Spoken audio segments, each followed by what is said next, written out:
Cardinal Burke's Dilemma. By Henry Sire, author of The Dictator Pope. On November 10, Ross Douthat published an interview with Cardinal Raymond Burke, in which His Eminence commented on the problem of what to do if Pope Francis published, with his full authority, a plainly heretical document. The Cardinal said, "To be honest with you, I don't know how to address such a situation. As far as I can see, there's no mechanism in the universal law of the Church to deal with such a situation." Cardinal Burke's perplexity relates to two phenomena: on the one hand the theological problem, which has never been resolved, of how to resist, or even depose, a heretical pope; on the other hand the day-to-day question of how to respond to the ever more blatant heterodoxy of Pope Francis's papacy. On the theological question, I would just like to say that a red herring is being drawn by the current talk of schism, as coming from one wing of the Church or another. Cardinal Burke implicitly accepts this language when he says, regarding the contingency of rejecting a papal document that defects from the apostolic tradition, my point would be the document is schismatic. I'm not. And he accepts the implication that the Pope, in such a case, would be leading a schism. I find this not a very useful way of looking at things. It could be said, for example, that Pope Honorius in the 7th century, when he separated himself from previous papal teaching on the heresy of monothelitism, was putting himself in schism with the Church of the past, or that of the future, which condemned him as a heretic. Similarly, the Council of Constance, when in 1414 it issued the decree Sacrosancta, declaring a general council superior to the Pope, would have been putting itself in schism with the Church of the past. This, however, is not what is usually meant by schism, and I do not find it a useful category to apply either to the Church authorities who may be guilty of it or to the Catholics who, in such a case, might openly resist it. I deprecate the word especially because the cheerleaders for Pope Francis have recently taken it up to throw at the Orthodox, whom they have taken to describing as de facto schismatics. This party, which up to 2013 was all for liberty and independence, has now raised licking the Pope's boots into a theological principle. It would be playing into their hands to adopt their terminology. In any case, it should be pointed out that the Church has not declared the Society of Saint Pius X to be in formal schism, although they have set up a clerical organization with illicitly consecrated bishops, which is well beyond what Cardinal Burke or Bishop Schneider, for example, might conceivably think of doing.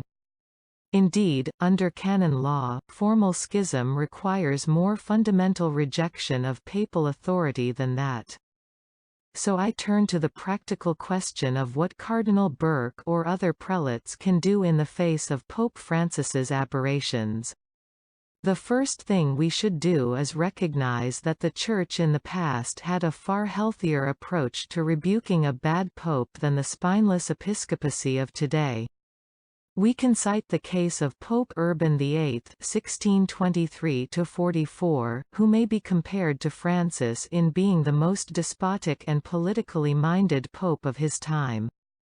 Urban was not guilty of any doctrinal error, but he scandalously refused to support the Catholic cause of Spain and Austria against the Protestant incursion that Swedish armies were conducting at that time into the Catholic lands of Central Europe. This dereliction stirred warm indignation among the cardinals. In March 1632, Cardinal Borgia read out a formal protest in consistory, with a group of cardinals crowding round him to prevent the Pope from silencing him.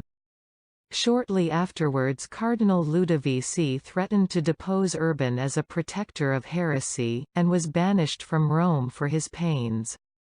Unfortunately, today's cardinals notably lack the guts of those of 1632.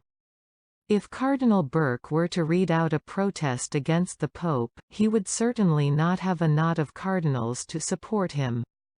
A great difference too is that Urban VIII did not have at his service groveling propagandists such as Father Antonio Spadaro or Austin Ivra.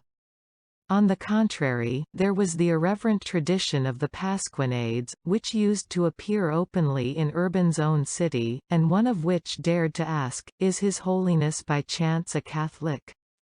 If only we had 1/10 of that critical independence today. My point is that Cardinal Burke is too isolated today to make an effective protest against the papal dictatorship.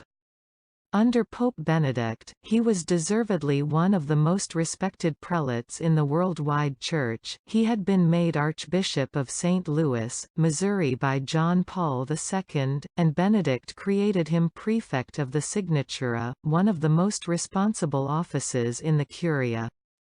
His transition from that status to his present one of an ecclesiastical pariah and right-wing boogeyman is one of the many aspects of the revolution that Francis has wrought in the Church.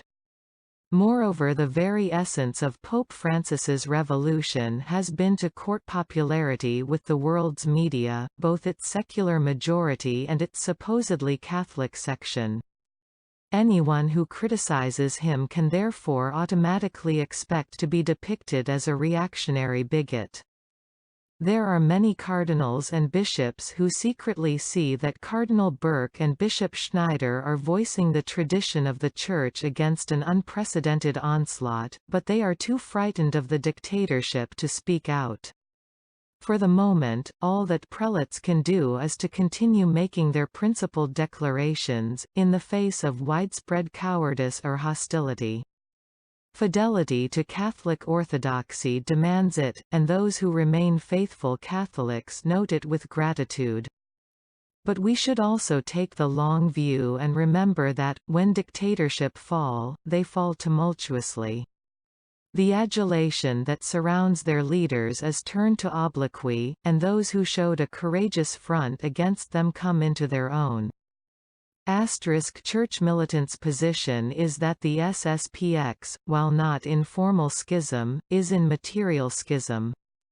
Our position can be viewed here.